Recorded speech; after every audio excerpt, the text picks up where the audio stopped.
kece, gimana nih kabarnya? Udah siap belajar bareng Kak Gebi? Hari ini kita akan belajar soal IPA Biologi untuk kelas 10. Topik kali ini adalah tentang produktivitas dan daur biogeokimia. Perhatikan soal berikut. Kepunahan terbesar dalam catatan fosil terjadi pada transisi antara Paleozoikum dan Mesozoikum atau sekitar 250 juta tahun yang lalu yang disebut The Great Dying. Selama kepunahan ini mungkin sebanyak 70% spesies vertebrata darat mati. Sementara itu, hingga 96% spesies makhluk hidup di lautan punah. Butuh waktu ribuan bahkan jutaan tahun untuk pulih dari dampak peristiwa ini. Sebuah hipotesis mengenai penyebab kepunahan massal adalah aktivitas vulkanik berpusat di sekitar Siberian Traps. Sekitar 250 juta tahun yang lalu, terjadi letusan besar yang merupakan salah satu peristiwa gunung berapi terbesar dalam 500 juta tahun terakhir. Letusan gunung berapi menghasilkan banyak emisi gas, seperti hidrogen sulfida, sulfur dioksida, dan karbon dioksida. Karbon dioksida yang larut di air akan menghasilkan asam karbonat. Asam karbonat akan melepaskan ion hidrogen atau H+.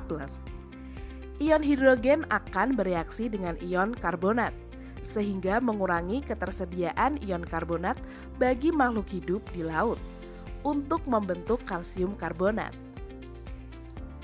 Berikut fenomena yang terkait dengan peristiwa The Great Dying, kecuali. Sekarang kita bahas ya.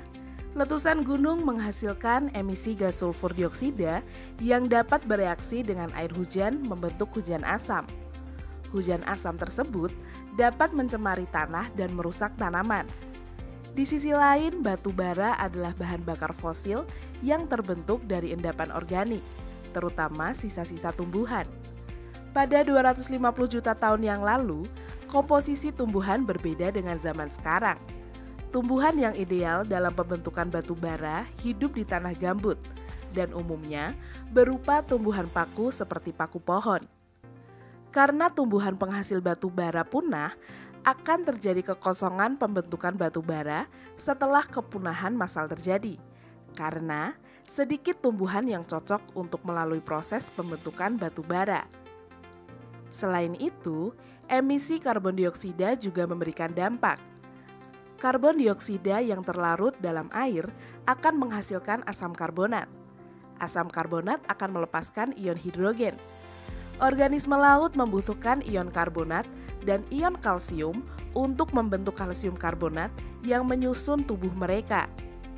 Ion hidrogen dari asam karbonat yang bereaksi dengan ion karbonat akan mengurangi ketersediaan ion karbonat bagi makhluk hidup di laut untuk membentuk cangkang.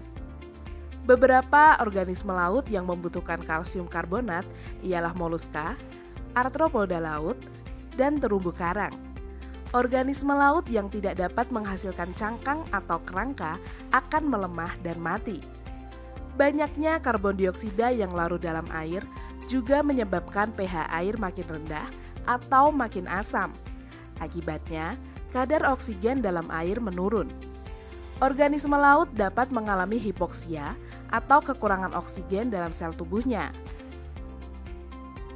Oleh karena itu, fenomena yang tidak terkait dengan peristiwa The Great Dying adalah punahnya semua mikroorganisme karena kondisi suhu dan pH ekstrim.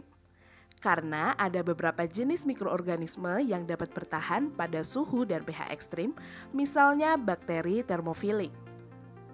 Mudah kan ya? Kak Gebi masih punya satu soal lagi nih. Untuk teman kece yang tahu jawabannya, bisa langsung tulis di kolom komentar ya. Jangan lupa untuk like, komen, subscribe channel ini, dan tentunya bagikan video ini ke teman kece lainnya. Kalau mau latihan soal lebih banyak, yuk kunjungi website kejarcita.id atau download aplikasi Kejar Cita di Play Store. Kejar Cita, kejar ilmu, raih cita.